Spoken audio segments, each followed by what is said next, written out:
Who are you? I am the Anti-Joe.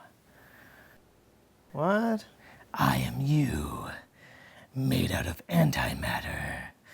So, what, you're like an evil version of me, or? I am not evil. Oh, well, I just assumed if you were the anti-me, then... Am I evil? No. What does evil have to...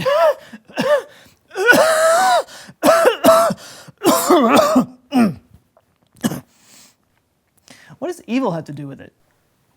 You just seem... No, I'm you, made out of antimatter. Oh, I thought this was going to be one of those bits where, like, you're the opposite of me, like you like sports and avocados and maybe watch videos on your phone instead of reading. I'm just like you. Oh, all right. So what's with the, it's just what happens when you become antimatter. Okay. So why just on your face? Just go with it. So there's two of me. Sort of. And two of them, and two of them, and possibly two of everybody in an anti-universe. I just came over to this universe to let you know that. Well, welcome to the universe. No. We can't touch. Why not? Because when matter and antimatter collide, they release massive amounts of energy. So yeah, if we touch, we go boom. Ah, okay. Is that an antimatter couch you're sitting on? No, it's your couch.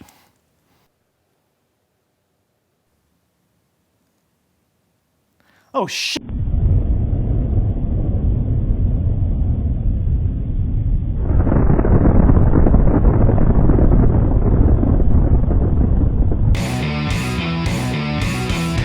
Superman Sohan 9 asked, during the Big Bang, how did matter outweigh antimatter? This question was actually asked as part of my 50-question lightning round video, which was way back in September, if you can believe it's been that long. But it was too big for a quick answer in the lightning round video, so it got a video. By the way, that lightning round video was to celebrate 1 million views. I'm already at almost 1.5 million views. So maybe this could be something I could do every 1 million views? We'll see. But I'm also really close to 20,000 subscribers, and I need to do something for that. I might do a live stream. There's definitely something on Facebook that I'm going to do, but I don't know. You guys tell me what you think in the comments. Wow, I just totally started bragging there, didn't I? All right, so if you want to talk about antimatter, you have to first start by talking about what matter is. And matter is a vibration. Our prevailing understanding of the quantum world is that at the fundamental levels, the fundamental particles are really just vibrations in the quantum field. This is quantum field theory. So if you think of a particle as a vibration on a string, then the antiparticle would be an opposite vibration on that string. And when they meet each other in the middle, they cancel each other out. Another way to look at it is through Einstein's famous E=mc² equation, which says that matter is essentially made of energy. If you put enough energy in a small enough space, you can create a particle, but it will also create a corresponding antiparticle. So you've got these particles and antiparticles carrying this energy, and when they combine with each other, that energy gets released. This is why science fiction writers for years have been talking about things like antimatter engines, where basically you could just have antihydrogen and hydrogen and combine them at the back of the spaceship, and it would explode and you would have propulsion. The idea is sound. The only problem is that with today's technology anyway, it takes like 1 billion times more energy to create an antiparticle than you would ever get out of it. So if all the matter around us was created by energy in a process that also created an antiparticle, then where's all the antimatter? I mean, look around. It's all just matter. Why matter and not antimatter? Why didn't all the particles just explode and cancel each other out? Why is there something and not nothing? I remember actually in college in a philosophy class or something like that, somebody asking that question, why is there something instead of nothing? And I thought it was the most pretentious, ridiculous question I'd ever heard. But physicists are actually asking that. It's a real mystery. The prevailing theory is called asymmetry, which is basically for reasons that we can't know, when the universe was created, there was a very slight asymmetry to it. So for every billion particles of antimatter it created, there were 1,000,000,001 particles of regular matter. Just this slight asymmetry that after all the antimatter and matter collided with each other, what was left over became our universe. That means that our entire universe is only 1 billionth of the amount that was created in the Big Bang. Just think about how much energy that would take. But there is another idea, one that is slowly starting to gain support. It's the theory that all that antimatter still exists, just in another universe. An anti-universe. One where the dimension of time runs backwards. Anti-time. Now, this could have gone on to create a universe that did its own thing, evolved in its own way, and looks nothing at all like ours. Or it could be a mirror universe, depending on your stance on determinism. It could be a universe exactly like ours that evolved exactly the same way as ours is, where out there somewhere is an anti-you watching an anti-video made by an anti-me. Who knows?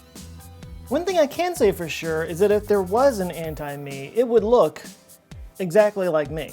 Just a few weeks ago, it made news that the scientists at CERN were able to identify the spectrum coming off of anti-hydrogen atoms. This is a big deal because part of the theory of antimatter is that it would have the same properties as matter, meaning it would give off the same spectrum as matter. Reading an atom spectrum can tell you what element you're looking at. It has to do with the way electrons bounce up and down in energy shells when it gets hit by light. This is called astronomical spectroscopy. This is how they know what elements are in the clouds of exoplanets, how big and hot stars are, and a million other things. So if they were able to perform spectroscopy on antimatter and got the exact same spectrum back as regular matter, then that proves that it truly is a mirror of regular matter. So scientists have been trying to do this for years, but it's so difficult to make antimatter that they've never been able to pull it off. But the scientists at CERN were able to make 14 anti-hydrogen atoms and get a spectrum off of it. And it matched perfectly. Meaning our theories about antimatter and the creation of the universe are sound. It just still doesn't make sense. So which do you line up with? That the universe was created out of a slight asymmetry, or that the antimatter formed its own universe? Discuss downstairs. Thanks to Superman Sohan for his question. If you have a question you'd like answered, you can ask it down in the comments below or on any of my social media channels at Answers with Joe, and it could be the topic for a new video. And you've probably seen other YouTubers talk about this, but apparently I need to talk about it too. If you want to make sure you see my videos, you need to click the little bell next to the subscribe button below the video. That will ensure that it will show up in your feed. Apparently YouTube's getting a little algorithmy on their feed these days, and if you don't click that, then you might not see this video. So this doesn't just apply to me, to all of your favorite YouTube channels. If you want to make sure you see their videos, make sure and hit that bell down there.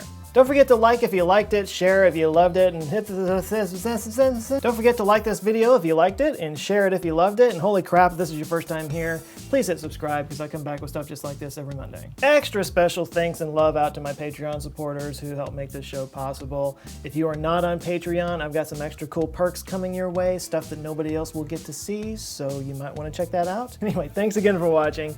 You guys go out and have an eye-opening week, and I'll see you next time. Love you guys. Take care.